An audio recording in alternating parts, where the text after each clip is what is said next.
Op has a new neighbor who recently moved in who has unhinged horror movie level behavior and is worried for his life. Posted by u/Brown Thunder 9000. Op made a post in our /legal advice that is titled, "Neighbor is doing weird things that are threatening to me." A few weeks ago, a new neighbor moved in across the street. To my knowledge, it's one guy who is about 40 to 50 years old. For the past few weeks since he moved in, he has been taking walks around the neighborhood, and every once in a while, when he passes my house, my living room has a window that looks into the front yard, he stops and watches me. When I go outside to investigate, he just says something along the lines of admiring my shingle work or stargazing.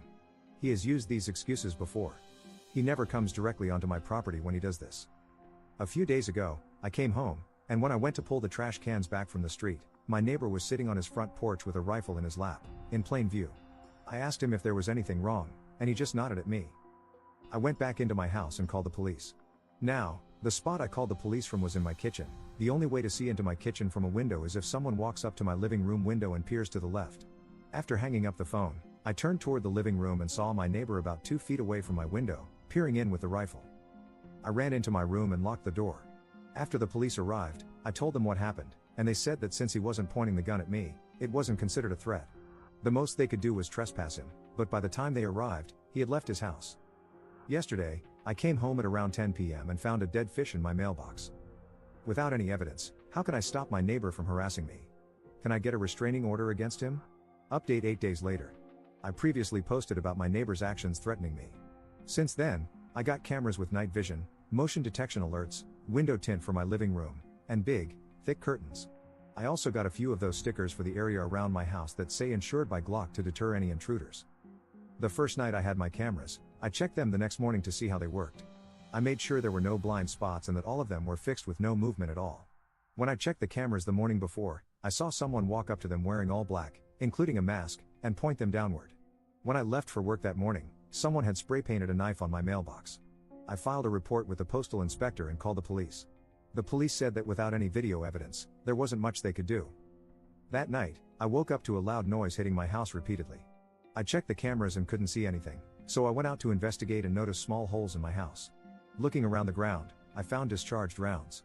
I called the police again, and they confirmed that it was .22 caliber shots fired from far away. I have a concrete home, which would explain the lack of penetration. The police offered to have a patrol car in the neighborhood and sit outside for 3 days, but nothing happened. I asked if I could get a protective order against my neighbor, who has a history of hostility, but they said that since I had no direct evidence implicating him, I couldn't file one without cause, despite previous confrontations. I filed another report with a different officer and got the same spiel. I asked them to take fingerprints from the bullets, and they chuckled before putting the bullets in a bag and leaving. 3 days ago, I heard shots again. When I checked the cameras, I saw a silhouette shooting from the middle of the street before stopping and running to the back of my neighbor's house. I called the police from my room while watching the cameras. When they arrived, they walked me through the same routine as before, even after I showed them the footage. They knocked on my neighbor's door, and he claimed he heard and saw nothing. After they left, I asked him if he was telling the truth, and he just looked at me and smiled. It was very unnerving. I don't know what to do at this point. Comment update 3 months later. This similar behavior is something I suffered over the course of 1 to 2 months in Florida. I made posts in our /legal advice asking for help and got reasonably good answers. Unfortunately, my neighbor pushed it too far and tried to break into my house in the middle of the night after a series of weird, escalating behaviors. As a result, I shot him multiple times. I was questioned and interviewed for over 7 hours and then released due to Florida's stand your ground laws. It turned out the neighbor was mentally ill, and the family is currently trying to sue me for wrongful death. Hope this goes better for Op than for me. I should have just moved.